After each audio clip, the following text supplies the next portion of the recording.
What's up? Welcome into your Daily Buckeye Blitz for a Monday. Let's kick the week off right. Talking Buckeye football. That's why you came here, right? Why else would you come here?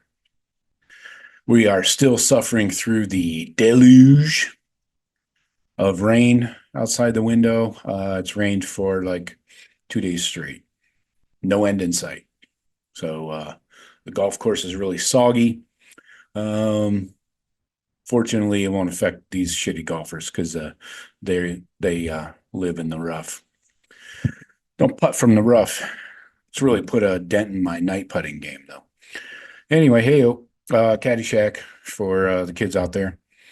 So today we're giving you the latest intel from Ohio State's practice number 4 from Sunday.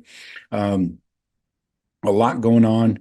Things are starting to clear up in a couple positions, and let's get into it. So, did I say today's date? It's August 5th, 2024. Sorry. So mostly it's quarterback and O-line. Those are the things that are becoming clearer. As a group, it was an okay day for the quarterbacks. Everyone was a little inconsistent. Will Howard might have been the most consistent of the inconsistent quarterbacks, but he didn't make any outstanding plays that jumped off the field at you. But Lincoln Keenholz probably had the best throw of the day. He threw a bullet with great ball placement to Brandon Ennis on the sideline. He threaded the needle right down the sideline to Ennis. Fifth-year senior Will Howard, he's worked mostly entirely with the ones the last 2 days. Devin Brown mostly with the twos. So we're starting to see a pecking order clear up here. Lincoln Keenholz, he was getting a third team run with the third turn with the from the quarterbacks, but Julian Sayin, he took at least one session of 7-on-7 from Keenholz, and he actually had more reps than any other quarterback in that particular 7-on-7. Sayin had some ups and downs too, though.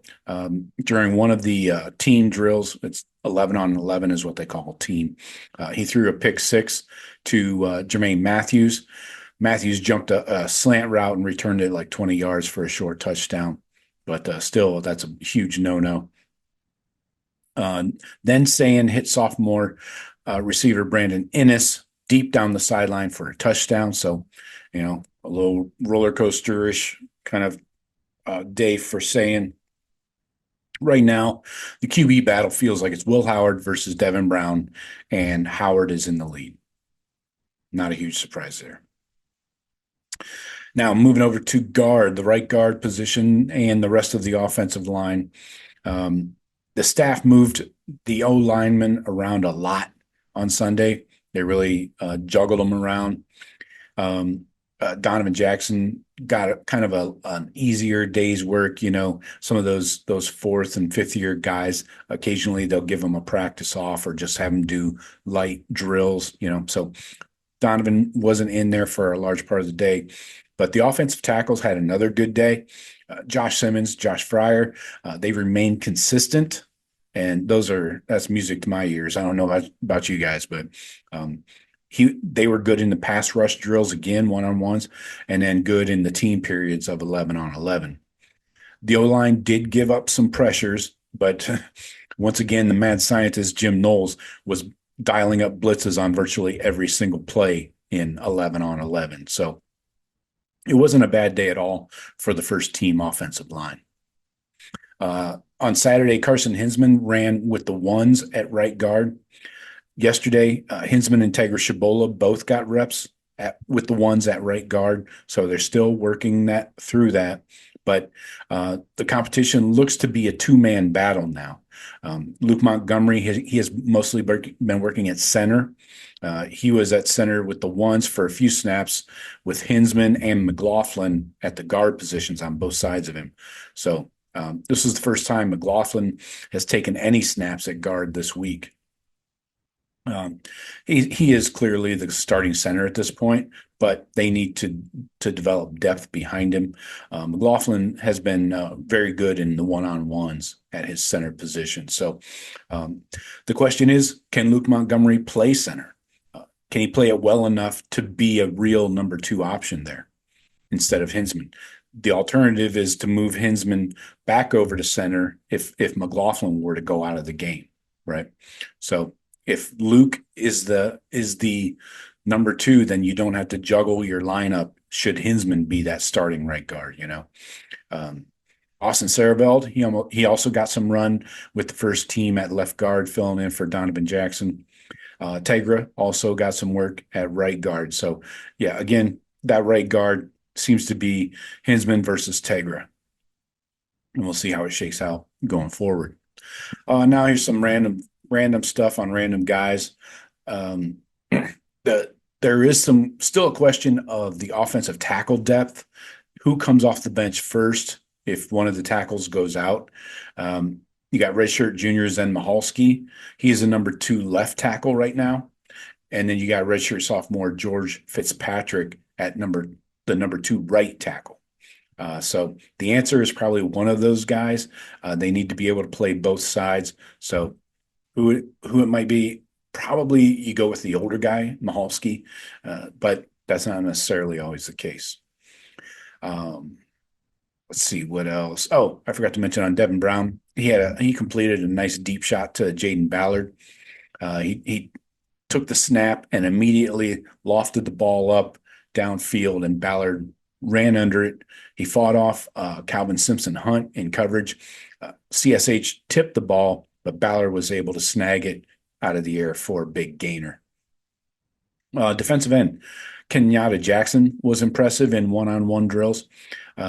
He is developing his overall skill set. He's always been a good speed rusher, but he's working on other moves, which you must have as a good DN. The running backs had their moments on Sunday. Sam Williams-Dixon and James Peoples, they continue to show flashes. The coaches are feeling better about the depth situation, but still they only have four and they want a fifth, so they may have to turn to a different walk-on since Caffey's out. What else? Oh, Calvin Simpson Hunt. He did have a nice play on. He intercepted a ball by Devin Brown. Brown threw a deep one, overthrew the receiver down the middle of the field. That's the one place you cannot overthrow a ball, right down the middle. Somebody's going to get it. But Carnell Tate, if the ball is near Carnell Tate, he catches it. He doesn't get all the headlines like Jeremiah Smith, maybe even Emeka Egbuka, but he's strong. He doesn't get pushed around by the corners. Peyton Pierce, true freshman linebacker, he flashed a few times, made a few stops in the backfield on back-to-back plays during a team period. Mitchell Melton, he might be the best pure pass rusher on the team. He's in the backfield a lot. He has a bunch of different pass rush moves to keep the O-line guessing.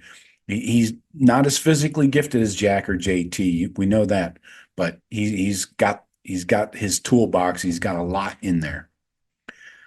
JT Tuamoloau did go down with an apparent little injury for a couple minutes. Didn't seem too serious. He never left the practice field. They never took his helmet away from him, so he just sat out the drills after that.